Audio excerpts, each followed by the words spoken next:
I am, where's Mr. Norman? So here's what we're gonna do. I'll go ahead and put this on. It's Gloria Jean Franklin, 24 SC 002075. Mr. Butterfield, Yes, good morning, Your Honor. May it please the court. Always a pleasure to see you, Judge. good to see you. Always dressed sharp. I like that tie. Well, thank you kindly, Your Honor. All right. Ready? Yes, Your Honor. May I proceed? Yeah, absolutely. Thank you, Your Honor. Please raise your right hand. Do you swear or affirm that the testimony you shall give in the matter currently before this court be the truth, the whole truth, and nothing but the truth? I do. You can lower your hand. State your true, correct, and legal name. Gloria Jean Franklin, And Ms. Franklin, are you at this time taking or under the influence of any alcohol, drugs, or medicine? medicine. That medication that you take, does it affect your ability to understand the proceedings today? No, it doesn't. And how old are you and how far have you gone in school? I'm 72,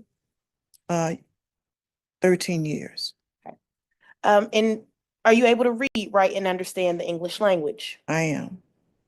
And do you understand that you're charged with the following offenses? You're charged with 2 counts of involuntary manslaughter and 1 count of aggravated battery. Do you understand that? Yes, And do you understand that you have the right to plead either guilty or not guilty to these charges?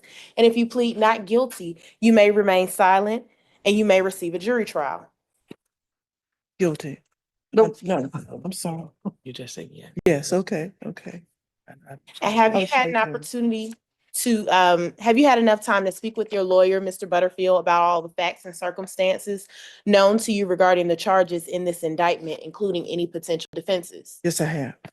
Do you need more time to discuss this case with your attorney? No, And are you satisfied with his services? extremely. Counsel, do you waive formal reading of the indictment? We so waive. And counsel, do you waive any and all defects in the indictment, including any with respect to your client's name? We waive any defects in the indictment.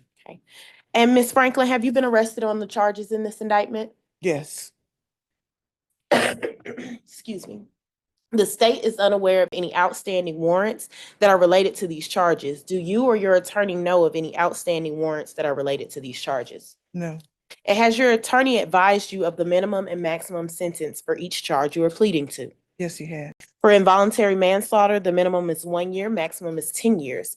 And for aggravated battery, minimum is 1 year, maximum is 20 years. Do you understand? I do.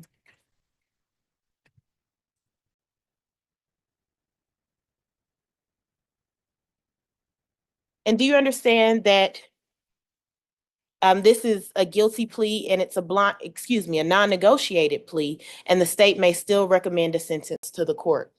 Yes, And are you aware of the state's recommendation? And Your Honor, the state's recommendation in this case for count 1, involuntary manslaughter based on simple battery, state's recommendation is 10 years to serve 5 years and the balance on probation. Count 2 would vacate by operation of law, and count 3, aggravated battery, the state's recommendation is 10 years to serve, 10 years to serve on probation, concurrent to count 1. Okay. With the special conditions, and I apologize, of 100 hours of community service, no contact with the family of the victim, Miss Jacqueline, Jacqueline, last name Mixon, Mixon. And that you enter into and complete anger management. And do you understand that that's the state's recommendation, Ms. Franklin? yes, Do you understand that the court can impose any sentence authorized by law, including a higher sentence than that recommended by the state, up to the maximum sentence on each charge in this indictment? yes, Do you understand that do you understand that this plea is a guilty plea, which is permanently recorded on your criminal history? permanently? No. Yes, And do you understand that this plea may be used to enhance sentencing on other convictions in this jurisdiction as well as in other jurisdictions, including in the federal courts? yes, And do you understand that if you're currently on probation or parole, your probation or parole may be revoked based on your entering a guilty plea today? I do. Do you understand that if you're placed on probation of any kind, you cannot violate any criminal laws of any governmental unit or any special conditions of probation without being subject to revocation for the balance of the sentence? Yes, Do you understand that you are not allowed to possess or use a firearm while on probation? Yes. Do you understand that if you are not a United States citizen, a guilty plea conviction will affect your immigration status and will result in deportation, just like a conviction at trial would, and that this is true regardless of any advice by your attorney or anyone else? Yes. Do you understand that neither the court, your attorney, nor the district attorney's office has anything to do with parole, the Department of Corrections or Board of Pardons and Paroles, and no one can guarantee parole, no matter what anyone has told you? I understand. Do you understand that there may be other adverse or unfavorable consequences as a result of this guilty plea conviction, just as there would be from a conviction following a trial? For example, your guilty plea may affect your right to vote, the right to hold public office, the right to serve on a jury, the right to obtain a passport, the right to receive, possess, or transport a firearm, or the ability to obtain employment. Yes. Do you understand that by pleading guilty to a felony, if you use, receive, possess, or transport a firearm, or use a firearm in a crime, you will be guilty of a felony which may carry a sentence of 1 to 15 years in prison? I understand. And are you asking me treated as a first offender under the provisions of the First Offender Act? Yes. Have you ever pled guilty or nolo contendere to, or ever been convicted of a felony in the state of Georgia or any other jurisdiction? No. Have you ever been sentenced for any crime, felony, or misdemeanor under the First Offender Act? No. Has your lawyer explained the First Offender Act to you? Yes. Do you understand that if you violate the terms of your first offender sentence or commit a new offense while on first offender probation, your first offender status could be revoked, you could be adjudicated guilty, and you could be resentenced to up to the maximum sentence for each charge in this indictment? I do. Do you understand that you waive any and all defenses, including any mental health defenses, by entering a plea of guilty? I do. Do you understand that if you went to trial, you would have the right to trial by jury, the right to see, hear, and confront witnesses called to testify against you, and the right to testify or to remain silent and not incriminate yourself? I do. Do you understand that by pleading guilty, you are giving up the following rights: the right to trial by jury, the right to remain silent and not to incriminate yourself, the right to confront witnesses against you, the right to assistance of counsel hired by you or to court-appointed counsel if you cannot afford an attorney at a trial of your case, the right to the presumption of innocence, the right to testify on your own behalf and to present other evidence, the right to subpoena witnesses and compel the production of evidence, the right to have the charges against you proved beyond a reasonable doubt, and the right to appeal if convicted of these charges after a trial? I do. Has anyone forced, threatened, or promised you anything to get you to enter a guilty plea? No. And is it your decision to waive these rights and enter a guilty plea because you are in fact guilty? Say guilty under Alfred. I take the Say guilty under Alfred. guilty under Alfred. And are you pleading guilty because you have decided that it is in your best interest to do so? Yes. And are you aware that even if you do not admit guilt, this is a plea of guilty and places you in the same position as if you were convicted by a jury at a trial? Yes. And how do you plead to the charges of involuntary manslaughter and aggravated battery in indictment number 24 SC 002075?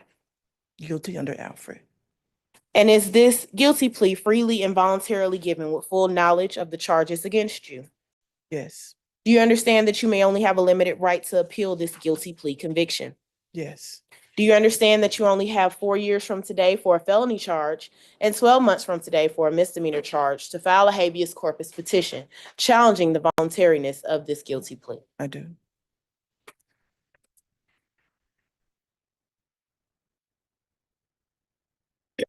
Your Honor, had this case proceeded to trial, the state would expect its evidence to show that on March 1st, 2022, at approximately 9:50, Miss Brianna Gosier, Gosier, ran over the victim in this case, Miss Jacqueline Mixon, who was 78 years old at the time of her passing, after the defendant, Miss Gloria Franklin, pushed her into the roadway on the 6th floor of the Piedmont Hospital parking garage located at 35 Collier Road in Atlanta, inside of Fulton County. Miss Mixon died from her injuries soon thereafter. The security personnel at the hospital provided the lead detective on the case with footage, excuse me, footage filmed by surveillance cameras. It appeared that this was a road rage incident. The victim, Miss Mixon, entered the parking deck behind the defendant, and as they drove through the deck, the victim tailgated and honked her horn at the defendant, appearing to indicate that the defendant needed to drive faster. Once the defendant reached the sixth floor, she parked in a parking space close to the elevator, and she got out of her vehicle. The victim walked up to her and they had a verbal altercation. According to the defendant, the victim called her a quote unquote black bitch and turned away from the defendant to walk toward the elevator. The defendant then went into a rage and charged at the victim, forcefully pushing her from behind, which caused her to fall headfirst forward onto the floor, striking her forehead on the concrete parking deck, which resulted in a laceration in the center of her forehead. The victim laid motionless in the middle of the traffic lane, and the defendant then turned around, took a few steps back to her vehicle, retrieved items from her vehicle, and within about 30 to 40 seconds, the victim, who was struggling to move by rolling to her right side and then to her left side, was struck by a vehicle driven by another individual that was coming up a ramp and turned right and ran over the victim. 911 was called immediately, and the victim stopped breathing but was successfully stabilized. The victim later died from her injuries. The defendant left the scene before the police arrived, going into the hospital, where she was later located and detained. Your Honor, the defendant's actions were the legal and proximate cause, as well as the cause and fact of Ms. Mixon's death. Ms. Mixon did die from complications of blunt force trauma from the torso and extremities. Ms. Mixon also suffered blunt force injuries to her head. Your Honor, the state's recommendation, as previously stated, is 10 years to serve 5 years in the balance probated with those special conditions that were previously mentioned. Your Honor, Ms. Mixon's family is present in court, and she was loved and supported by her family. I do have a couple of victim impact statements that I would like to have read. The first one, Your Honor, being from a Pastor James Pitts of Chapel Hill Baptist Church. And Pastor Pitts wrote to the court, "Dear Honorable Judge, I am writing on behalf of Ms. Jacqueline Mixon, who was assaulted on March 1st, 2022. Jackie was a woman of God, a faithful church member, and a friend. It was a terrible shock to learn of this assault and later to be with her when she was taken off life support. There is no way to describe what a great person Jackie was. She is sorely missed. Myself and my congregation pray that justice will be served in this matter. Sincerely, Pastor James Pitts." And Your Honor, at the appropriate time, I would like for there will be 4 statements read from 4 different individuals. Okay, And is this the appropriate time, Your Honor? absolutely. Thank you, Your Honor. And the first individual would be Ms. Mixon's first cousin, Ms. Marcia King. And where would you like for her to stand, Your Honor? Just, Where would you like it, Ms. Sanders, so that? okay.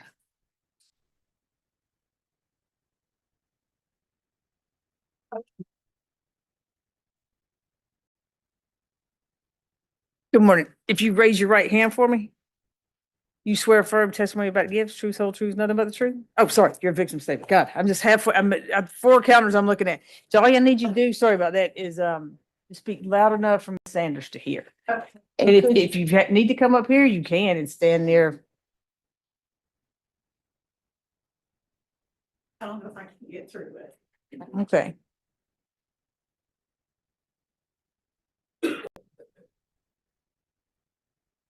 Jackie was a flower girl at my parents' marriage. She babysat me and my sisters when she was a teenager. She was a deputy sheriff for Douglas County for more than 15 years. She was very active in the church. She loved to travel and saw many places while working as a travel driver with her late husband, Maury. She loved and supported her family. Whenever we had a family event, everyone gravitated toward her and to see what she had baked and decorated. She loved to decorate cakes, etc. She was devoted to her late parents and tried to make sure they lived their lives were easier. She loved and was devoted to her son, who passed away from leukemia 1 year later after Jackie was killed. In my heart, I will always believe, even though he fought valiantly, that her death contributed to his demise. While her son was undergoing cancer treatment, she drove him to the hospital every day. Because of the pandemic, she was not allowed in the hospital, so she sat in her car in the parking lot reading books and talking to me on the phone. I had major life-altering surgery with major complications. She helped me many a days, talking to me, listening, and encouraging me. The last time I saw Jackie was February 10th, 2022. That was my late sister's viewing. I was devastated, beside myself with grief. She held me like a mother holds a child, trying to soothe my grief. Jackie was tragically an unnecessary killed in March of 2022. I never saw her live again. I never was able to have any more conversations with her.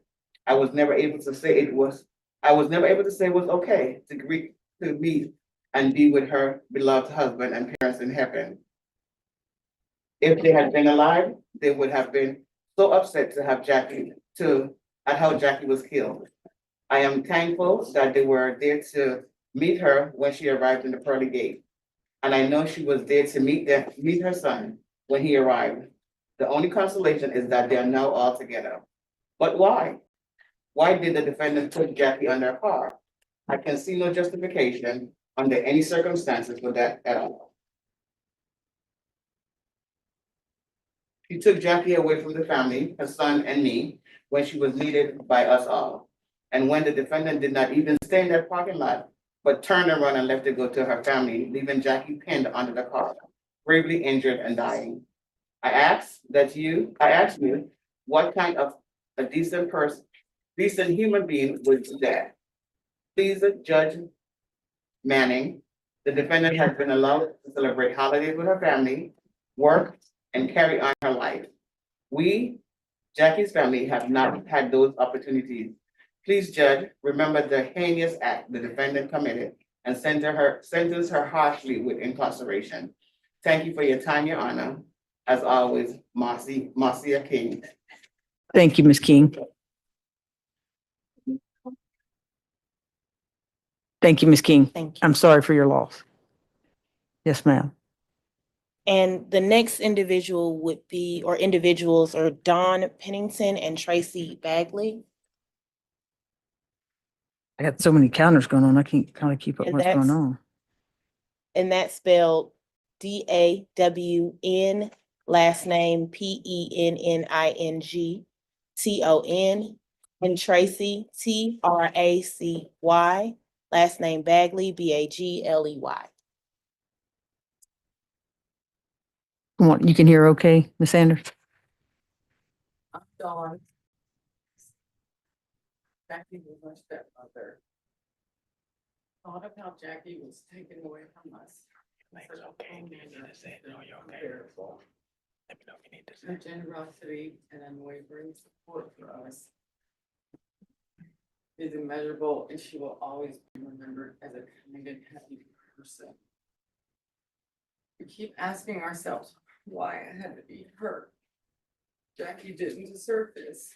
She was such a kind, gentle soul, and she was taken from us in the most brutal way. We are angry that we'll never get to hear her voice again. Angry that she won't get to be a part of our lives. Angry that she can't create beautiful birthday cakes for us anymore or share advice with us. We will always love her, and we will never forget the role she played in our lives. But the pain of losing her like that is something we'll carry forever. We hope this statement serves as a testament to the profound loss we have suffered. Our stepmother was a bright light in our lives, and her absence will continue to cast a long shadow on our hearts. While no sentence can ever truly bring Jackie back, I urge the court to consider the immense pain and suffering this murder has caused everyone who knew and loved Jackie.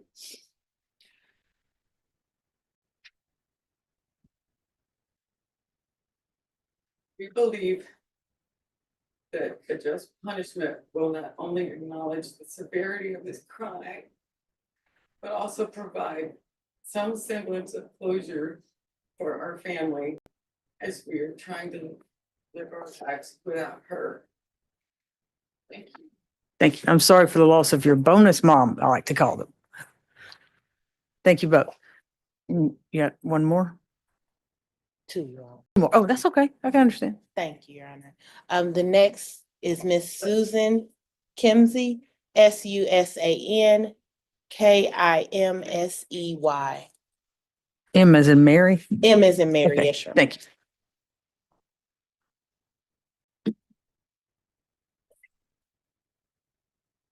You want to just test it out and see if Miss Sanders can hear you? You want me to read it? Does she want, or you want her to read it? Yes. Okay. Your Honor, Jackie Mixon not here to tell her side of the story of what happened on March 1st. Basically, she was killed by the defendant for nothing.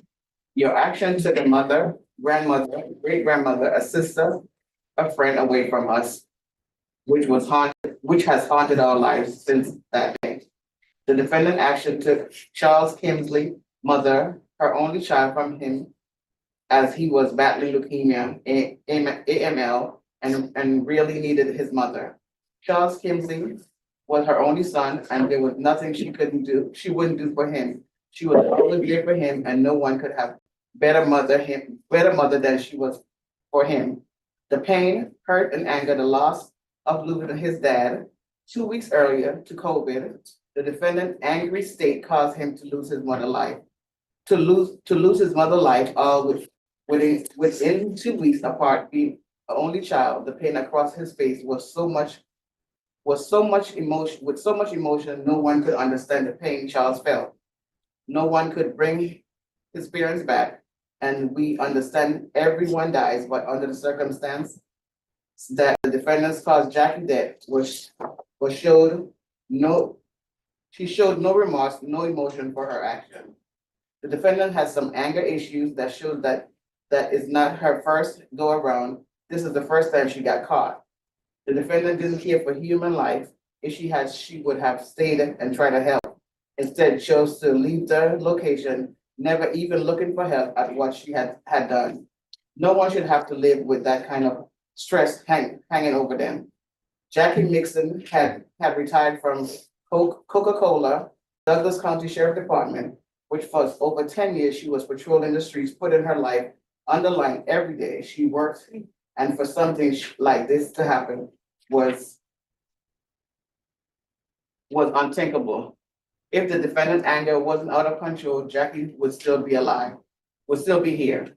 The life Jackie had was an adventure, and she loved to travel and enjoy life. Jackie and her son, my husband, zip-lined across the Grand Canyon. Jackie was also busy and doing things. Her energy level was off the charts for her age. Her sane age is just a number because she still worked at John Thornton Chevrolet, driving cars and trucks across the states. Since her son, my husband, got sick, she slowed down to help take care of him. No one can love you like a mother, she always said. Survived cancer several times, and for her to die that way is just unspeakable. She was loved by so many. If the action of the defendant, anger, hadn't got to her, Jackie would still be here. But I hope justice will help close this matter so we can move on. But the sadness and pain will never go away. It haunts me how people are so cold to human life. Knowing this day was coming has been haunting us for 2.5 years. but I am glad we will finally get some closure today. But not just for my husband and me, but for our whole family and friends who love her daily. The horror, sick act the defendant did on March 1st, Jackie will finally get her justice, even if she has no remorse for life. No one should have to indulge sick the circumstances Jackie went through. Life support kept her alive for 11 days, and Charles Kingsley, Jackie's son, was there even though he could barely get around himself. He tried over and over for justice for his mother, but the hurt and painful circumstances of him losing his mother was more than his body could handle, and he passed away a year later with a broken heart for his mother. Thank you, Susan Kimsey. Thank you, Ms. Kimsey. I'm sorry for your loss. In Your Honor, the last statement is from Ms. Mixon's son, Mr. Charlie King, brother, Brother. I apologize. CHARLEY, last name King, KING. Okay.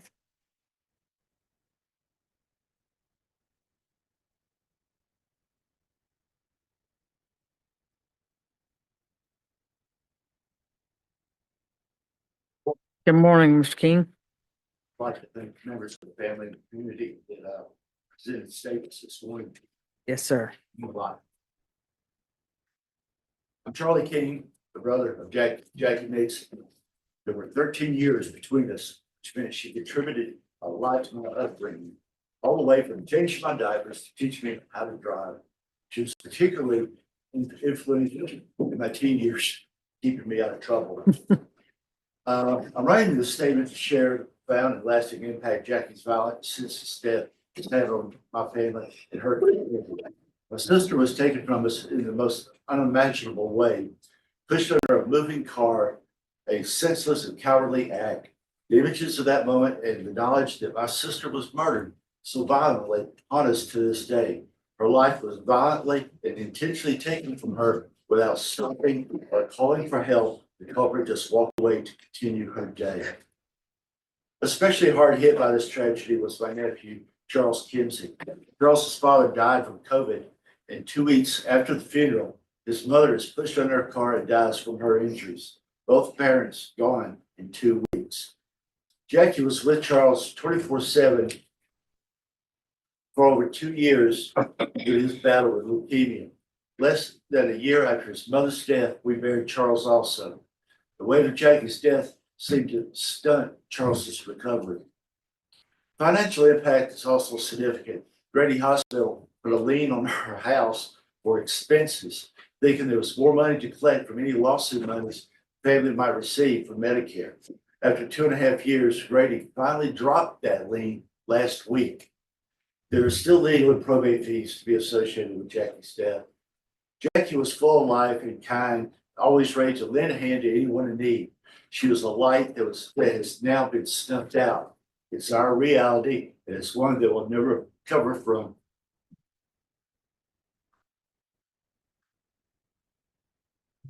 I hope that by reading these statements, the court understands the depth of pain and suffering many have endured because the sentence had.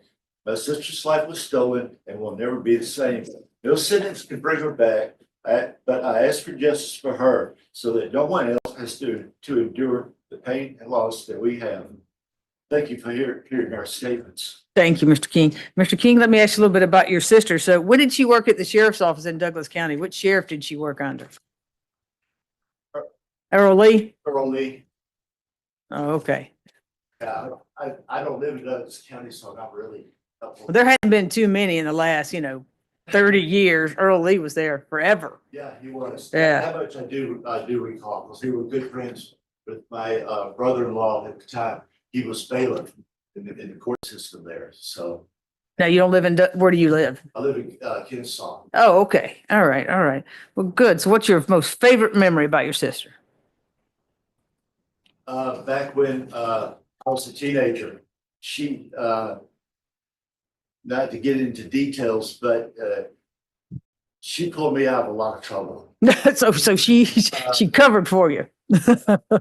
Well, cover, advice, and spoke to the court.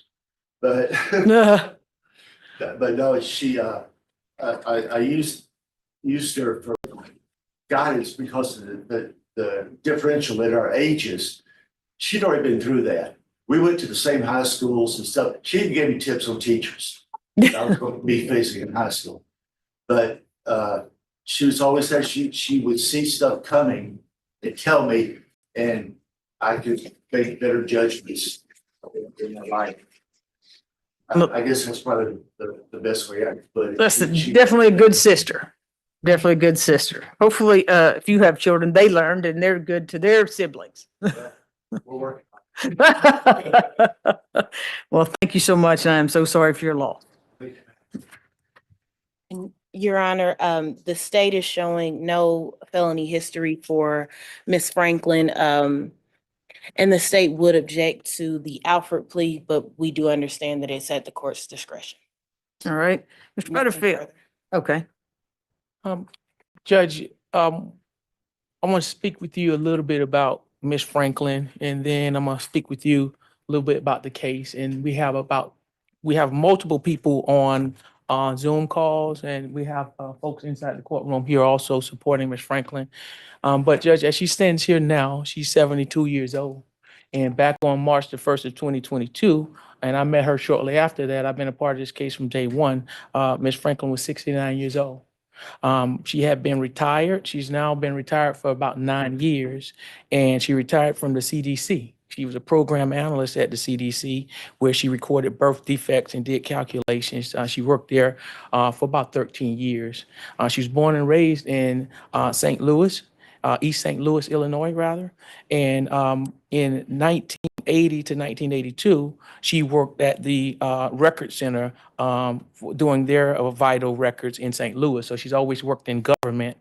She moved to Atlanta in 1983, and she worked for the Department of Defense, working at Lockheed Martin from 1982 to 1997, where she was an accounting technician there. And then after that, she worked for Equifax from 97 to 02. And then she worked for the CDC. She has one daughter, Monica Franklin, who is in court with her today. She has a grandson who is now, was 17 back then, but I believe it's 20 at this particular point. And that's just a little bit about who Miss Franklin is by way of a little bit of her background. I want to have some other folks on the Zoom call who are going to speak a little bit more about her, but I'll tell you, Judge, in this particular case, Miss Franklin is taking a plea in this case. She does believe that, considering all the facts and circumstances, it is in her best interest to resolve this matter.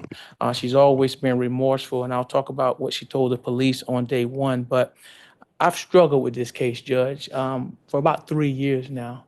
And what I've struggled with in looking at this case is how it is that the driver, Miss Garcia, could run over Miss Mixon in the parking deck of Piedmont Hospital back on March the 1st. I've been out to that parking deck prior to this incident, after this incident.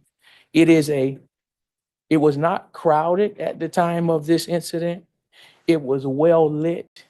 It was wide open, and there was no speed limit there or nothing preventing the speed. And it boils down, I believe, that Ms. Garcia simply was not paying attention. She had a person in the car with her. We didn't get the records to determine if she was on the phone, but in this particular case, the eyewitness in this case, Mr. Michael Thomas, he had gotten off the elevator. He saw Miss Mixon there, was going to help Miss Mixon, and he said, I thought the driver saw her. But he says next thing he knew, she hit the woman. This is what his statement says. And he's like, hey, stop. And she's like, what's going on? And the young driver gets out oblivious that she has run over a whole human being who had been there for quite some time. This is not a case when this case was in the media when it first occurred. It alleged that Miss Franklin pushed Miss Mixon into oncoming traffic as if they were on the highway or something. But we'll talk a little bit about that. But they should never push Miss Mixon into any oncoming traffic at all. In this case, Miss Garcia could have been charged with vehicular homicide, misdemeanor version of it. But in this case, Judge, as I struggled, there was an intervening cause of the death of Miss Mixon being this negligent driver. But one thing that's always remained clear is that Miss Franklin never intended to cause any injury, harm, definitely not death to Miss Mixon. When she talked to the police that day, they said that Miss Franklin states she didn't mean to cause any harm to Miss Mixon or her death if she dies from her injuries that she suffered. And Miss Franklin was very remorseful when learning of Mixon's condition, and she never meant for any of this to happen. She was upset when she was called a black bitch. So what really happened out there on that day when you consider what Miss Franklin told the police? She had gone to the hospital that day, Judge, on March the 1st. She too had an only child, has an only child, Miss Monica Franklin, who was at the hospital for some serious surgery. And Miss Franklin had been to the hospital, but at this time there was construction at the hospital. And she was there very early to get there to the surgery. And when she got there, because of the construction, she didn't know which date to go in. So she was confused and she was trying to get to her daughter. And as she pulled into the deck, someone behind her was blowing the horn. Miss Franklin says she noticed the sound, but she didn't turn around because she was nervous and she just wanted to get out of the way and park. And after that, she continued to drive, and the person was continuing to blow the horn, and she was looking for a space, and she went all the way up. But Miss Franklin said she never turned around. She was just doesn't know who was blowing, but she was just looking for parking. At some point, when she got to the 6th floor, she got out, she was gathering her bags, and that is when she saw a person coming down, and the video shows all of this. It shows Miss Mixon coming down, and it shows Miss Franklin there. And Miss Franklin said she was trying to explain, ma'am, are you the person who was blowing at me? I want to explain, like my daughter's having surgery. I was not trying to, cause you any harm or any inconvenience. And as she was talking to Miss Mixon, Mr. Franklin said, and they say there was a dispute had. You can see them talking. Miss Mixon stated she didn't want to hear that. And then she said, and Miss Franklin still said, well, my daughter's having surgery. I just wanted to tell you, I didn't mean to, impede the traffic. And Miss Mixon said, I don't want to hear that. And she walked off and said, black bitch. And it shows Miss Franklin look, and then in Miss Franklin's mind, as she sits here today, she believed that she was going to tap Miss Mixon on the shoulder and say, man, did you call me a bitch? But we know now she did push Miss Mixon down. Miss Mixon, she didn't fall to the ground. She stumbled forward and she fell. She was not unconscious at the time. You can see the video, and Miss Franklin is there. Miss Mixon is moving around. And what she told the police that day is, oh my God, I don't want to do anything more to touch this woman. She's already on the ground. And at that point, and she told them, she said she didn't know if she would be sued or anything. But at that time, Miss Mixon was not unconscious. She thought she was going to be fine. And there were people around. We know that Mr. Thomas got off the elevator. Miss Franklin goes back to her car. She walks to her car, gathers her things. At some point later, that is when the young driver comes around and for some inexplicable reason does not see Miss Mixon. And there's quite some distance when from the time her car enters the video to the time she runs over Miss Mixon. That is what we have in this particular case, Your Honor. This was an unfortunate, tragic incident, but it was an accident by every sense of the word. Some would say, well, had she never pushed it, we wouldn't be here. But there was the intervening cause in this case. But considering all the facts and circumstances, Miss Franklin wants to get this matter resolved also. In this particular case, Judge, we have some folks that we want to speak with the court about, and then I will talk to the court about what it is that we'll be seeking.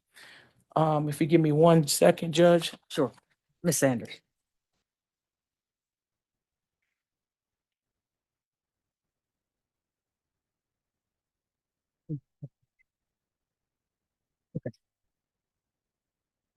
Judge, at this time, we have some character witnesses. They will be brief and they're going to talk a little bit about Ms. Franklin.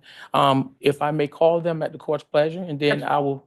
Absolutely. Judge, on the screen, there is Melissa Murray on for Gloria Franklin. If you could turn on your camera and then turn on your microphone, please. Please raise your right hand. Do you swear or affirm that the testimony which you're about to give here today will be the truth, the whole truth, and nothing but the truth, so help you God? I do. All right, you can lower your hand. State your name and tell us how old you are. Melissa Murray, and I'm 64 years old. And Ms. Murray, are you married, single, divorced, or widowed? Married. If you have children, tell us how many and how old they are. I have no children. And what do you do for a living? I am an insurance agency owner and have been for over 40 years. Tell us how you know Miss Gloria Franklin and how long you've known her. Well, I originally met her as a client nearly 40 years ago. And just through the years, she became a close friend just from her caring nature and who she is. She's just somebody that I was drawn to naturally. And she was always helpful and kind. So she's the kind of person that I would like to be a friend with. And over the years in spending time with her, have you come to learn her reputation for honesty in the community? Yes, Gloria, I've always known her to be a woman of honor and integrity. And I personally have never really even known her to tell a lie. I mean, she may have told a white lie in her life, but I've never even experienced her to tell a lie. And have you come to learn her reputation for peacefulness and nonviolence? I mean, is she the kind of person who has a violent nature? Or tell us about that. No, I've honestly never known Gloria to be violent or exhibit anger of any kind. I mean, I'm honestly baffled that she's even mixed up in something like this, because I can't imagine what the conversation was or what would have provoked her to even be angry enough to touch her. I mean, the language was bad, but that's just not the Gloria I know. She's always wanting peace and helpfulness, and she's always been an inspiration to me, because she is a strong woman of God who is serious about her faith and her relationship with the Lord. And she has her morning quiet time and Bible study every day, and she's always willing to offer you an encouraging word of scripture. And I thought the other day about the fact that she has that even on her voicemail. If you get her voicemail, she's offering an encouraging word of scripture on her voicemail. So, I mean, this is a woman that inspires me, and I have just been baffled since this whole thing happened. I just couldn't imagine Gloria being involved in anything like this. And lastly, can you give us one of the experiences that come to mind that characterize who Ms. Franklin is that you can share with us? Well, the thing that comes to mind mostly is just her helpful nature and her kindness. And I have an insurance agency, as I mentioned earlier. I had a new office manager at the time, and she got to know Gloria through just handling her account. And she mentioned to Gloria one day that she was having to pack her mother up and move her into an assisted living home. And Gloria offered to come help her pack and move her mother. And she didn't have to do that. I mean, but that meant the world to Deborah, that she offered to do that, and she actually did it. And Deborah was just, amazed that a client to her, she was a friend of mine, but at the time that this happened with Deborah, she was just a client, and she offered to come help her. And then years later, when my husband and I bought our new home and moved, she did the same thing for me. She found out we were moving, and she offered to come help us pack up and move. And that was a blessing as well. So, like I said, that's the kind of person she is. I don't know what to say. It's just, I'm still baffled that anything could have provoked this. Well, thank you very much for being here today. The prosecutor, Ms. Robinson, may have a question, may not have a question, and maybe the court, but thank you for answering my question. Sure, thank you. Come over. No questions. Right, thank Okay. you. And you may be excused if you need to, or you're happy to Okay. continue. Can I to say be- one more thing? Sure. I'd like to say that just what I've had in my mind this whole time for the last 2.5 years is the Gloria I know would never, ever intentionally hurt anyone. She's a helper. She's a blessing. She's not someone who wants to harm anyone. All right. Thank you, Ms. Murray. Thank you, Ms. Murray. Yes, the next witness here I'm going to call, Your Honor, is, I believe, Miss Linda Harris is on the, Miss Harris on the call. Yes, and then there, please turn on your camera and turn on your microphone, Miss Harris. Please raise your right hand. Do you swear or affirm that the testimony which you're about to give here today will be the truth, the whole truth, and nothing but the truth, so help you God? I do. And Ms. Harris, tell us, state your name and tell us if you're married or single. My name is Linda Harris, and I'm divorced. And do you have children? And if so, how many and how old are they? I have one daughter, and she's 44 years old. And what do you do for a living? Well, right now I'm retired. Okay, and from where did you retire, your last job? Okay, I retired from the Department of Defense with 39 years. And tell us, how long have you known Gloria Franklin? Might as well say all my life. Okay, and since you've known her, you spent time with her? Yes. And can you tell us, have you gotten to know her reputation for honesty in the community, and is it good or bad? Yes, I have, and it's good. I'm like Miss Mary. When I first heard about this, I was stunned because, again, like she stated too, and I agree, that's not the Gloria that I know. The Gloria that I know is always there for people, wanting to help them. Anything that she could do for not just family, but for friends, she would do. So I'm still struggling with this as well. Okay. Thank you very much for being here today, Ms. Harris.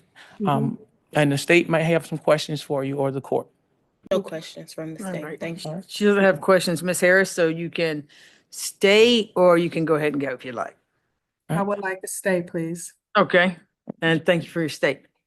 Judge, the next witness we're going to call is Mr. Marcus Macon, M-A-C-O-N. Mr. Macon, please raise your right hand. Do you swear or affirm that the testimony which you're about to give here today will be the truth, the whole truth, and nothing but the truth? I do.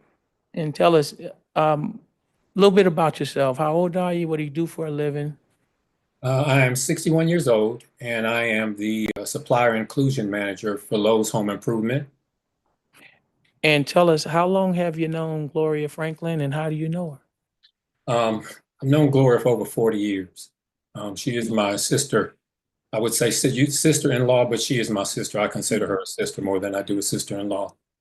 And since you've known her, did you come to learn her reputation for truth and honesty, and as well as her reputation for peacefulness and nonviolence? And if so, tell the judge a little bit about Ms. Franklin, please, sir. Well, absolutely. Well, as I said, I've known Gloria for over 40 years. When I met Gloria, I was fresh out of college, and right away, being the oldest of, I believe she has 7 siblings, you could tell that she was the caretaker and caregiver of the family. She's always been that person that's been there for everybody, putting herself last and putting everything else in front of it.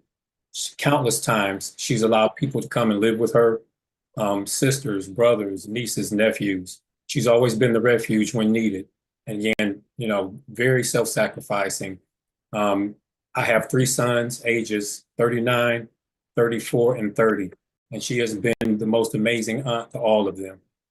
Again, time and time, I've been through situations just growing up and just having challenges and hardships. And she's always been there for me. And I'm no longer married to her sister, but yet her relationship and mine has always been intact.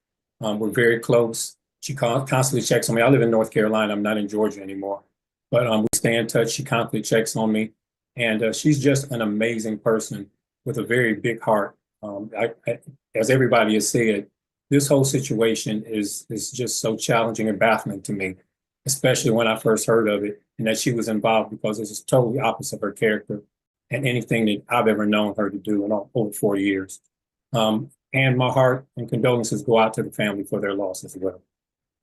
Thank you very much, Mr. Macon. I don't have any other questions. The state or the court may have questions for you. No questions from the state. Thank you. All right. Thank you, Mr. Macon. You can be excused or you can stay here as well. I'll stay, thank you.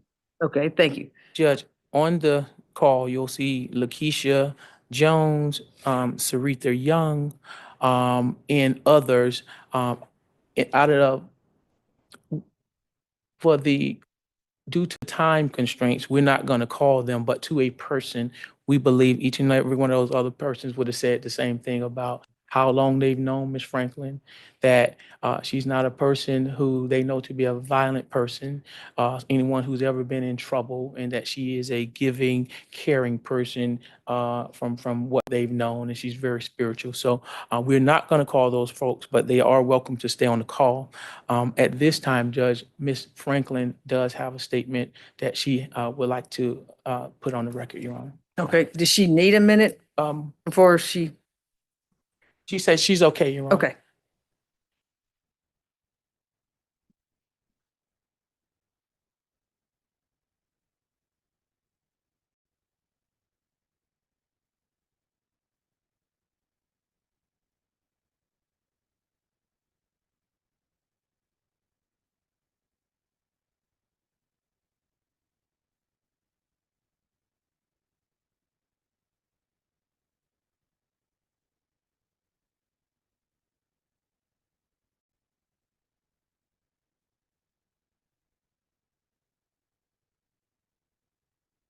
Madam Court Reporter, she's going to try to speak loud enough for you to hear.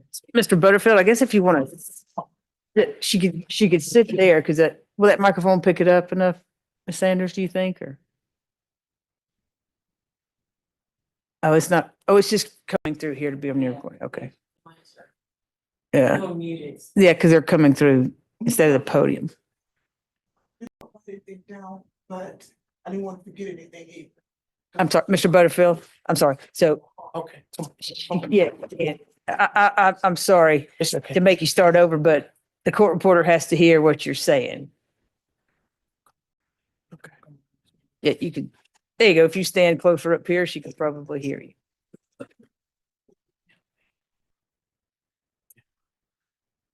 There are a number of people that I have disappointed by not doing the right thing. First, my Lord and Savior that has forgiven me. Second, my family, and they've forgiven me. I pride myself and intentionally do what will make them proud of me, and they've forgiven me. And today, I asked you to forgive me. Doing the right thing has always been an important aspect of my life. I failed to do the right thing on that day, that devastating day 2 years ago. Please forgive me. My heart aches as well. And the sorrow and the pain that you've gone through, I've gone through it as well. And I know it can't be mended and we can't bring her back. My desire to fix things on that day became a detriment and a long, heart aching situation for both our families. If only I had done the right thing and just walked away, but I didn't. I wish that I could have the satisfaction of holding Ms. Mixon and asking for her forgiveness. However, I believe what the Bible says, and that is that we will recognize one another once we're in heaven. At that time, I'll do it. I pray that one day your hearts will forgive me and know my heart hurts as well. I'm sorry. I'm going to continue to praise God and thank Him for never leaving me in spite of my actions.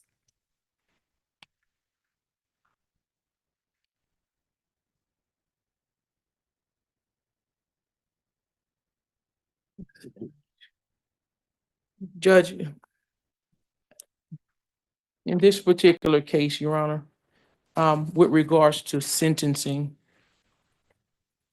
I am asking the court to sentence Ms. Franklin as follows. First, I'm asking that you not follow the state's recommendation and send Ms. Franklin to prison.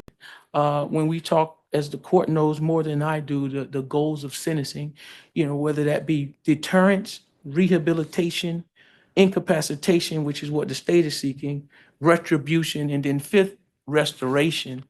In this particular case, there is no benefit, I would say, to society of Ms. Franklin being in prison based on this particular case, which was a tragic case with an intervening cause. And most times, we want to send people to prison who are a danger to society. We keep them in prison from harming the community. And in this particular case, I don't believe there's any future dangerous argument with regards to this case. We are based on Ms. Franklin's history and lack of involvement, never been arrested prior to this case, never had any problems. She's not known in the community as, oh, she got away with it in the past. She's not known as a fighter. She has always been known as someone who's been a giver and a supporter. And in this case, the battery case does stand, Judge. We ask that the court sentence her as follows, Your Honor.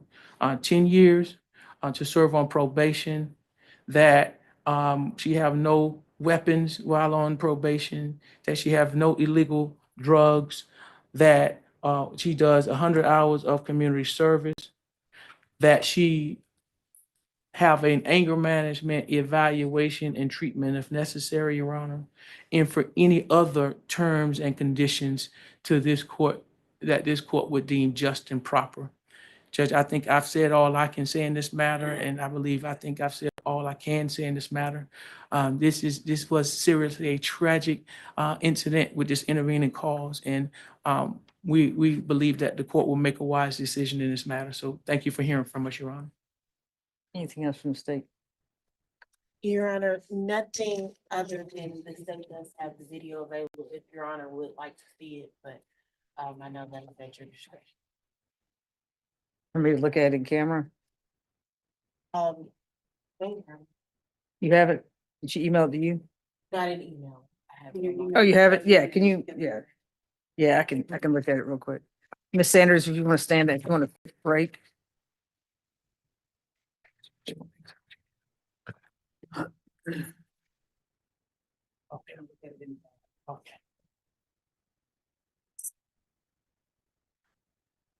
Mr. Butterfield, do you want to see it? I've seen. Oh, you seen, okay. Yeah, Your Honor, if the court wants us to go back, I'll go back, but if he has on her laptop.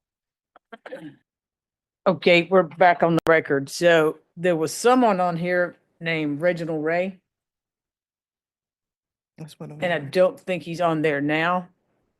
So I'll read everybody what it says. It was a message to everybody, but I don't think anybody else could see the chat except for us. It says, sorry I have to drop. Just know that Gloria Franklin has been a second mother to me and has, I think it means instrumental in my success as a father, son, husband. She would give anyone their shirt off her back, and I extend my condolences to Miss Jackie's family. I'm not sure if there's a relation, but that was from Reginald Ray, R-A-Y. Okay, so we're back on anything else from the state? Nothing. Okay, anything else from you, Mr. Butterfield? Nothing from the defense at this time. Okay, so I'm sorry it took so long back there. We had a little bit of technical difficulty connecting to the internet, but I got to see the video, and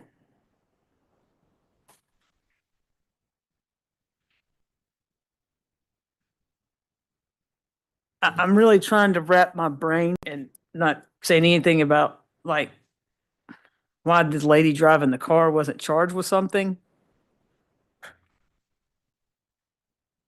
Because she obviously wasn't paying attention. I know there's the whole cause and effect when stuff happens. And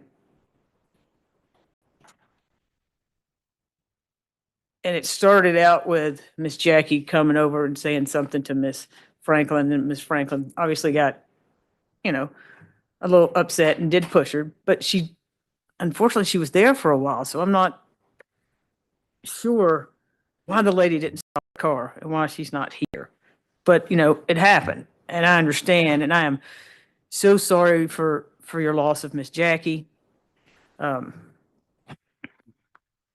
her brother. Let's see, Miss Susan Kimsey, Mr. Charlie King.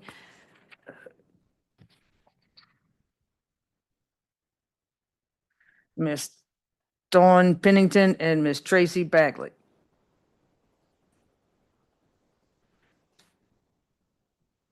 If I missed anybody, I'm sorry.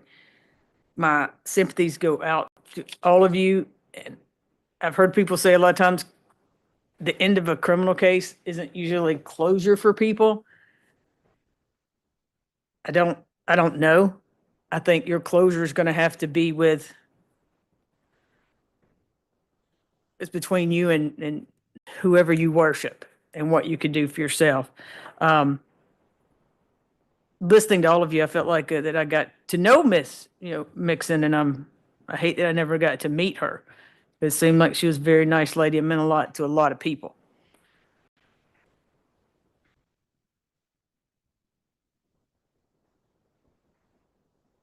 Miss Franklin did push her.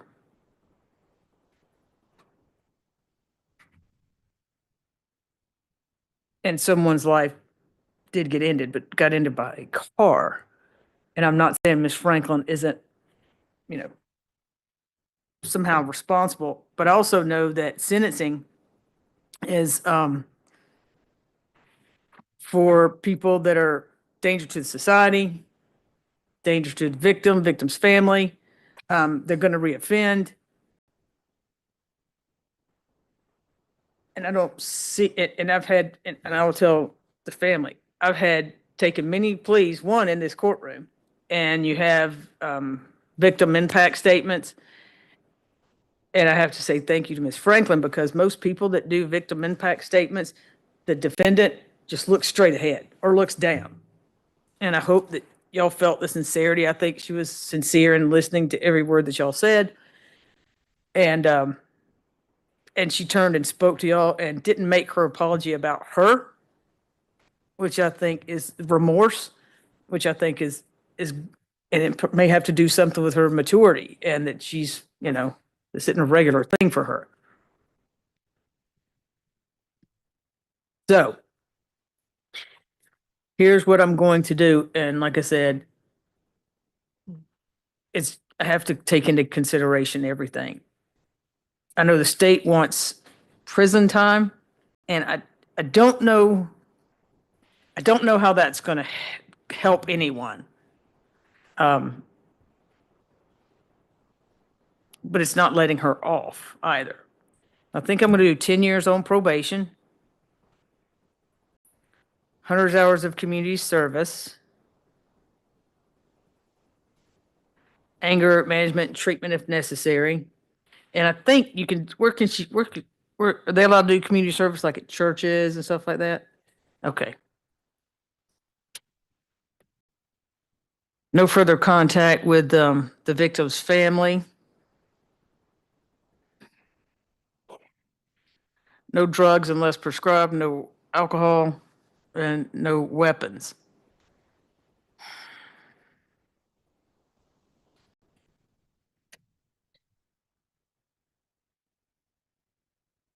Do we know how much like the funeral was for? I can speak with the family. Do you want to ask them real quickly? Yeah, sure.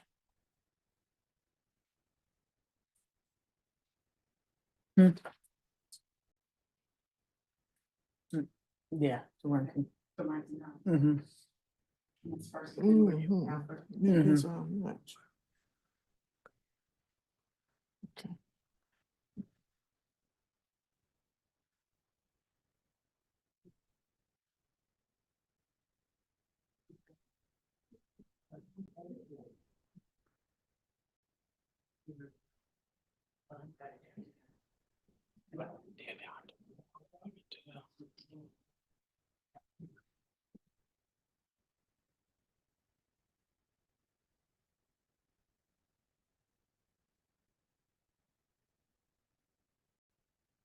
Your Honor, speaking to the family, I believe that it was about 15,000, but Ms. Kimsey indicated that she has that paperwork at the house.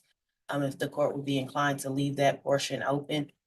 And if she gets it and can get it to them, so, in a lot of civil cases, people get money damages to make them whole, or some of the civil lawyers call that justice. Act. But I'm gonna have her reimburse you for those funeral expenses. And she can make, what did we figure out last time? She made the payments through probation. Is that what we said last time? Yeah. Yeah, so you'll do it through probation. So it'll be payments, okay? To pay for this, the burial of, the victim.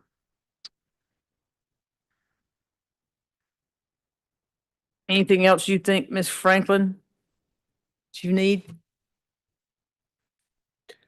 I need forgiveness from the family.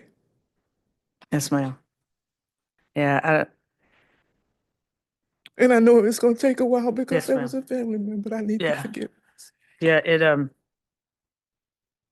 it probably will. Yeah, They all seem like really good people, so Yes. I'm soon, understood. you know, and you forgive yourself. I have, I think it's gonna take longer than, yeah, that's probably harder than anything. But I'm so sorry for, the loss of Miss Jackie. absolutely. Anything else you want the state? It'll be, 10 on each count run, concurrent. What does that mean? Your Honor, I. Oh, the second one merges, doesn't it? The second one Vacates, yeah, so it'll be 20 years. Yeah, 10 and 10. They run concurrent, sorry. Second count will vacate by operation of law.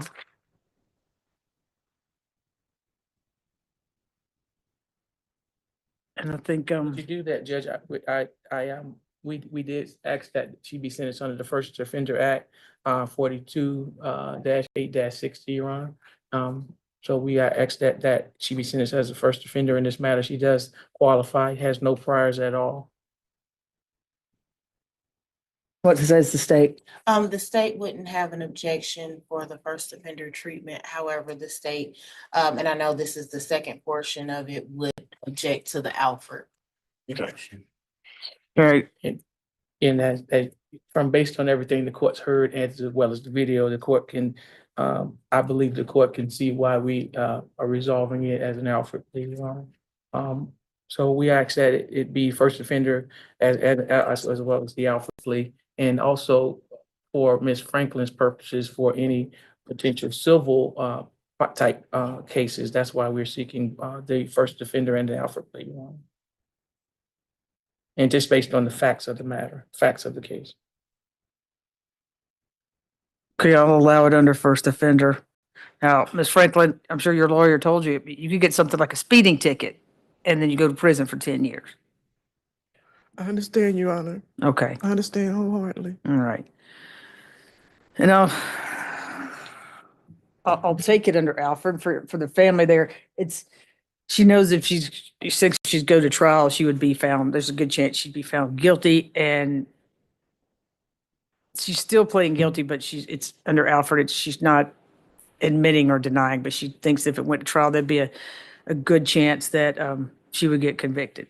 I'll let her do it under Alfred, but I feel like Ms. Franklin's pleading guilty and is probably asking for the Alfred through advice of her counsel. So I don't think she's trying to avoid responsibility. Is there anything else that I can do for y'all? Nothing from the state at this time. And finally, Yeah. I do apologize. How long would that be open as far as the reimbursement portion? So I did just want to get. it's roughly 15,000, said the family, right? Somewhere in there? Yeah, sure. Okay, I did speak with Ms. Franklin about whether or not any restitution would be a deal breaker for her. She states that she would like to go forward with the plea. She understands that she'll have time to pay it over probation, but she just, because she wants the court, we talked about the court could add, and she says she still wants to go forward, Your Honor, and resolve the matter. so you break it up into equal payments, I guess? I don't know if you live on a limited income or what your, Yes, Your Honor, Social Security. Okay. Are you gonna, Attorney. So we're waiting, you want a date of when When your final day, how long is it gonna take the family to get that documentation to you? I believe I can have it, by the end of next week. Ms. Kinsey indicated to me that she does have that paperwork at home, but they don't have the total cost. Is that something that everybody needs to? Yeah, I could be back. We could do it via Zoom, or if it's submitted, we may not have to come back once they submit it. We may say, okay, well, they've submitted the document to show the cost. Is it 7th later, is that good enough? That's The next Friday? Yes. it's fine. That's fine with us. And then we can just do it via Zoom if there's a need to. Include you all with email, Correct. Yes. and then prepare an order so that probation will know. And know who it needs to be paid to. and how she can pay it? I don't want her to do without food, shelter and clothing. And that brings with regards to her paying it swiftly, we would ask that the court, although by law she's entitled to a bid date, we would ask that she actually put a bid date in here of 3 years from today's date with regards to in the sentence, Your Honor. Give her the, Objects, if the restitution is paid by the due date, then I will agree to the early Yeah. termination. but that's what the bid date is for, to make sure that if a probationer gets everything done in a swift fashion. So Right. it's by law, by law it operates, but we all still like to ask that to be put in there. But, and finally, Judge, since the court has granted the first offender under 42-8-62.1, I would like to submit an order to the court sealing the first offender for purposes of any federal benefits and everything else. I would like to submit that to Your Honor also. Okay, any objection? The state would object, we wouldn't object to it being sealed, however, we would object for it to being sealed on the front end versus back. Yeah. It's always sealed on the back end by law, and Well, when I say the front end, what I'm indicating is, I know that we need to get all of this paperwork in order before it's sealed, because I know that it's more of a hassle to try to unseal it, to try to file additional documents. oh, no, yeah, So no, like in a few months, Yes, or or was when, well, really- yeah, upon finishing, yes, no objection to that. so whenever everything's I'll finished. prepare it and Okay, submit yeah. it. Whenever everything's finished, everything thank needs to be it. And we have nothing further from the defense at this time, Your Honor. All right, thank you, Ms. Franklin. Thank you, Don. Your Honor, that concludes my business with this court. I believe I'm going to meet with probation with Ms. Franklin, but after that, may I be excused? Yes, sir. Thank you. Have a good weekend. To the Mixon family, I'm truly sorry for your loss, and I hope personally that you haven't seen the video. Just don't watch it. It's not, you don't want to see it. But due to the lapse in time and a lot of stuff, there was no oncoming car when she pushed her. There was several minutes before a car came. I understand. I know you're shaking your head, but I mean, it's not like there was a car coming. She pushed her into it doesn't make it any better or any worse, but I just want you to know there was. Oh, I don't know about that. I mean, I guess you could talk to the state, but seeing it and watching everything, it kind of made me make the decision and whether or not she's going to do this again. But I'll keep all of you in my thoughts and prayers.